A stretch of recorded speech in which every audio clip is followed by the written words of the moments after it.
Hukum yang kita kenal, at least di negara kita ini, ya sering dibilang tajam ke bawah, macam pedang yang ditusukin ke tanah, sedangkan orang yang di atas itu bukan lagi tumpul, tapi mereka yang nusuk-nusuk, bre. Tapi tahukah kamu bahwa ada satu jenis hukum yang kebalikannya? Dia beneran tajam ke atas, dan kita sebagai orang yang di bawah adalah yang nusuk-nusuk ke atas. Ada yang tahu nggak hukum apaan?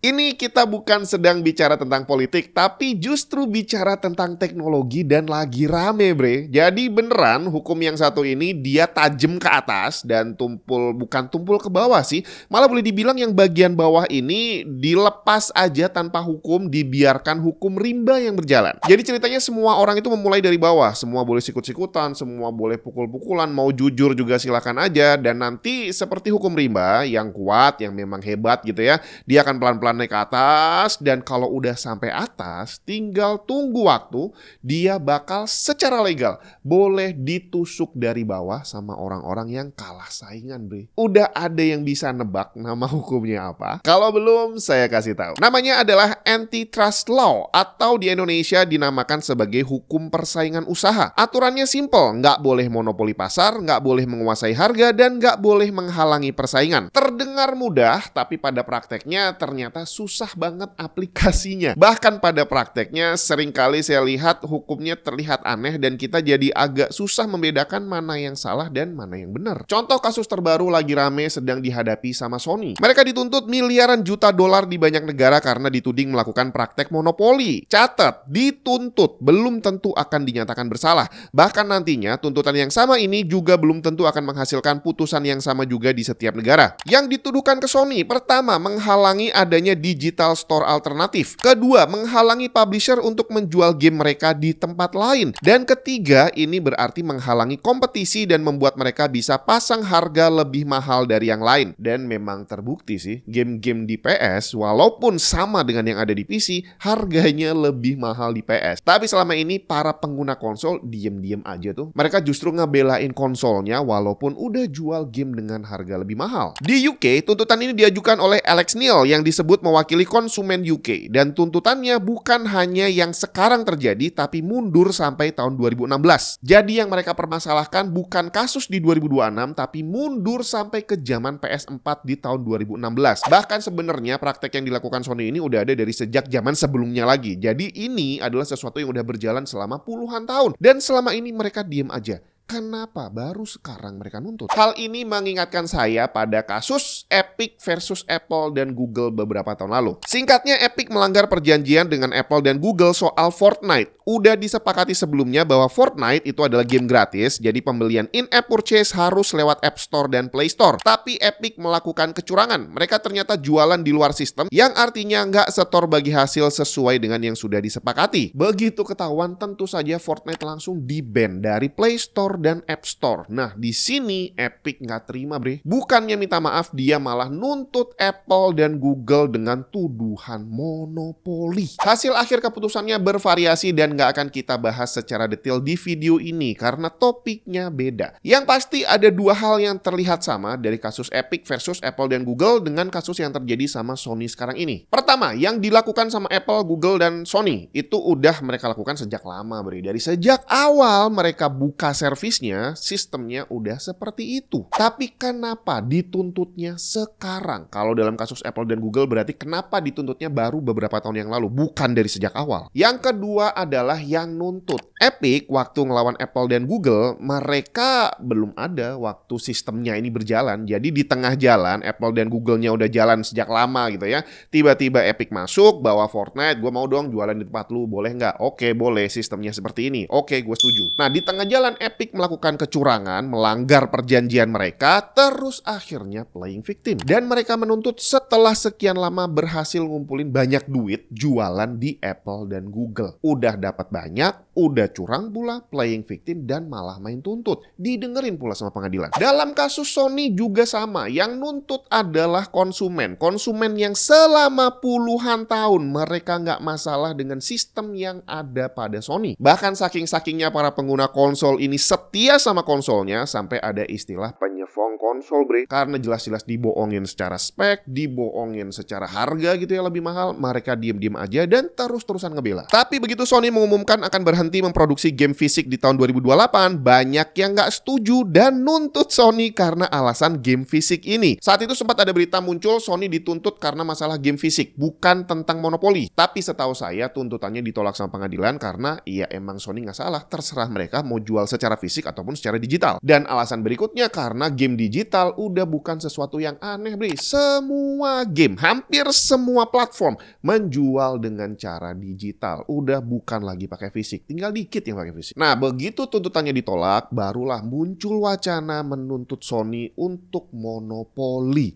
Jadi baik Epic maupun konsumen Sony sekarang ini, mereka selama ini baik-baik saja, barulah setelah mereka merasa tersakiti, mereka nuntut ke pengadilan. Seolah-olah pihak yang mereka tuntut ini adalah pihak yang jahat banget. Padahal selama ini mereka menikmati dan diem-diem aja. Kalau kita mau coba ngelihat ke arah lain, ke arah Epic misalkan, dalam kasus ini Epic bukanlah tokoh protagonis. Kalau Epic bilang bahwa Apple dan Google ini jahat, ya sebenarnya dia nggak kalah jahat juga sih. Apple, Google, Sony, terus kalau dalam PC berarti ada Steam, ini adalah platform yang terkenal minta bayaran mahal. Jadi bagi hasilnya itu gede, 30% kalau belum dirubah ya. Nah, Epic ini muncul seolah-olah dia jadi pahlawan, dia bilang bahwa itu mereka kemahalan. Gua bisa nih bikin platform baru, potongannya nggak harus segede itu. Jadi silahkan semuanya jualan ke sini. Tapi ternyata bukan hanya tarif murah yang ditawarkan sama Epic. Terang-terangan mereka merayu publisher dengan uang tadi dan mereka dibilang nggak boleh jualan di tempat lain. Dikasih murah tapi harus jualan di tempat gue aja. Ada yang mau dan ada juga yang mau berbatas waktu. 1 tahun eksklusif di Epic, baru setelah itu boleh jualan di tempat lain. Dan bukan hanya ke publisher, ke usernya kita dari sejak Epic rilis sampai hari ini dikasih game gratis tiap minggunya, bre. Kurang enak apa coba? Tapi pada prakteknya sampai hari ini Epic masih gagal menggoyang dominasi Steam. Walaupun ngasih game banyak-banyak, bahkan ngasih cashback juga, ternyata para gamer masuk ke Epic ya cuma buat manfaatin cashback dan gratisannya ini. Begitu harus beli game yang ada di 2 tempat, Steam ada, Epic ada, kebanyakan orang tetap akan milih beli di Steam. Jadi akhirnya walaupun Epic udah sebegitu ngototnya, masih gagal juga. Dan ini adalah hal yang terang-terangan terlihat. Semua orang tahu. Tapi kenapa kok nggak ada yang nuntut si Epic? Kenapa dia didiemin aja? Dan disinilah menariknya. Seperti statement di awal, antitrust law adalah hukum yang tajam ke atas. Yang di bawah terserah, lu mau curang boleh, lu mau berusaha memonopoli juga silahkan aja.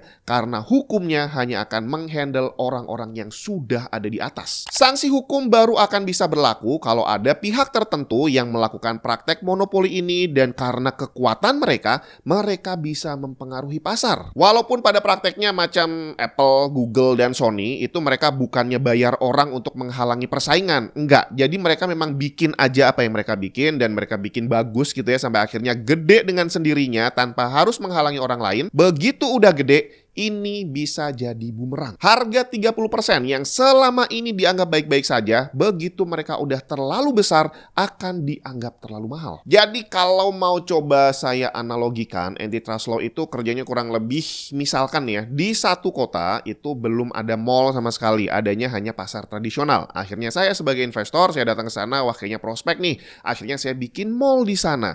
Nah, karena mall ini secara kualitas jauh lebih bagus daripada pasar tradisional gitu ya, orang datang juga akan lebih nyaman. Akhirnya saya pasang harga sewanya jelas akan lebih tinggi dibandingin harga sewa di pasar tradisional. Sampai sini semuanya wajar. Nah, para pedagang akhirnya datang tuh ke mall saya. Mereka nyewa mahal juga nggak apa-apa. Mereka jualan barangnya juga bisa lebih mahal. Dan karena pembelinya juga nyaman, mereka juga mau beli barang dengan harga yang sedikit lebih mahal dibandingin pasar tradisional. Dan sampai sini semuanya masih terdengar normal. 10 tahun berjalan semuanya baik-baik saja. Saya nggak pernah berusaha untuk bikin pasar tradisional tutup. Semuanya ada pangsanya. Ya udah biarin mereka jalan, saya juga jalan seperti ini. Saya juga nggak pernah mencoba menghalangi orang lain untuk bikin mall di kota yang sama. Masalah ternyata nggak ada yang bikin, iya bukan salah saya dong. Sampai satu hari ada pedagang baru, dia datang ke mall, jualan langsung di mall, nggak jualan di pasar. Dia laku keras dan akhirnya dia coba lihat ke sana sini. Dia lihatlah ada pasar tradisional dan dia lihat di sana, kok sewanya murah di sana,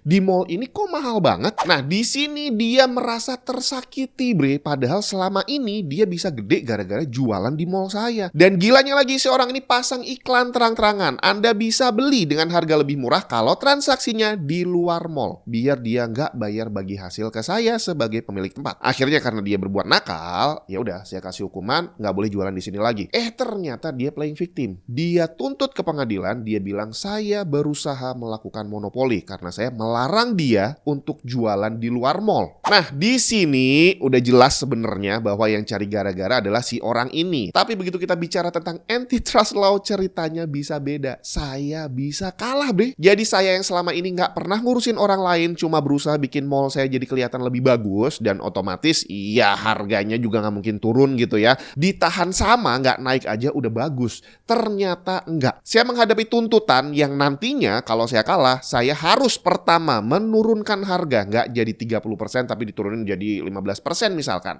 Sambil saya juga harus memperbolehkan pedagang di mall saya jualan di luar biar nggak bagi hasil ke saya. Karena yang saya lakukan ke pedagang tadi adalah praktek menghalangi dia untuk berjualan di tempat lain. Intinya saya dituduh melakukan monopoli. Nah, kalau kita kembali ke kasus Apple, Google, dan Sony sama Epic ini tadi, kenapa Epic yang terang-terangan berusaha melakukan monopoli, bayar orang sana-sini, ngurangin harga, terus ngasih gratis ke user, kenapa kok dia didiemin aja? Padahal langkah-langkahnya udah jelas. Dia berusaha menggunakan power yang dia punya untuk menguasai pasar. Jawabannya adalah karena dia masih ada di bawah.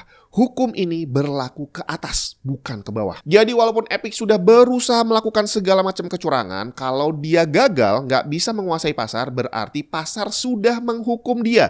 Nggak perlu hukuman tambahan, dia udah gagal, bre. Jadi ceritanya hukum ini hampir sama seperti prinsipnya Spider-Man. And with great power, there must also come great responsibility. Bahwa hal yang selama ini kamu lakukan baik-baik saja, kalau kamu punya kekuatan yang terlalu besar, dampaknya bisa jadi fatal. Kalau saya mukul orang di jalan, yang ada dampaknya adalah mungkin saya jadi babak belur karena dikeroyok sama orang, bre. Tapi kalau Spider-Man yang khilaf mukul orang biasa, orangnya bisa mati, coy. Jadi kesalahan kecil, walaupun cuma sekedar salah ngomong atau salah ngitung atau salah nulis, kalau dilakukan sama orang dengan kekuasaan yang sangat besar, dampaknya bisa sangat berbahaya. Kalau saya belanja dan salah ngitung, ya kemungkinannya cuma dua, yang dirugikan cuma saya atau cuma pedagangnya, dan itu pun mungkin jumlahnya nggak terlalu besar. Ya, hanya akan berdampak ke saya doang atau dia doang sebagai individu. Tapi kalau yang kepleset ngomong adalah orang yang kekuasaannya sangat besar, dan dia ngomong misalkan negara ini punya nuklir, ternyata nggak punya,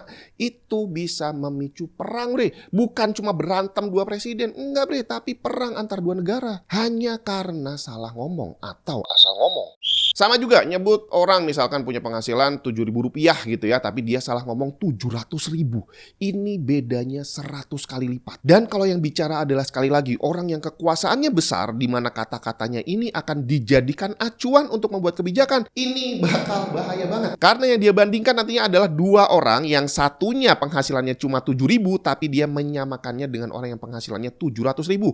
100 kali lipat lebih kaya. Yang satunya makan buat sebulan aja nggak cukup, masih kurang duitnya. Yang satunya lagi tiap minggu mau beli iPhone baru, duitnya masih sisa banyak. Dan ini kejadian betulan. Powernya nggak perlu sampai sekelas kepala negara gitu ya. Di bawahnya dikit, dia salah nulis. Desil 1 ditulis desil 10. Ini artinya orang yang sangat miskin dianggap menjadi sangat kaya. Ini efeknya bisa fatal karena ternyata kejadian, bre. Ojol yang seharusnya bisa beli bensin seharga 10.000, karena ditulisnya 10, cuma selisih 1 digit aja, dia jadi harus beli bensin seharga 15.000. Bisa mati dia karena nggak dapat untung, coy. Karena itulah ada yang namanya antitrust law, hukum yang tajam ke atas. Kesalahan yang sama dilakukan sama orang biasa, sama orang yang dengan kekuatan besar sekali, dampaknya akan berbeda dan hukumannya juga harusnya berbeda. Orang yang nyuri 100 miliar, ya hukumannya harusnya 1 juta kali lipat lebih berat dibandingin orang yang nyuri 100.000.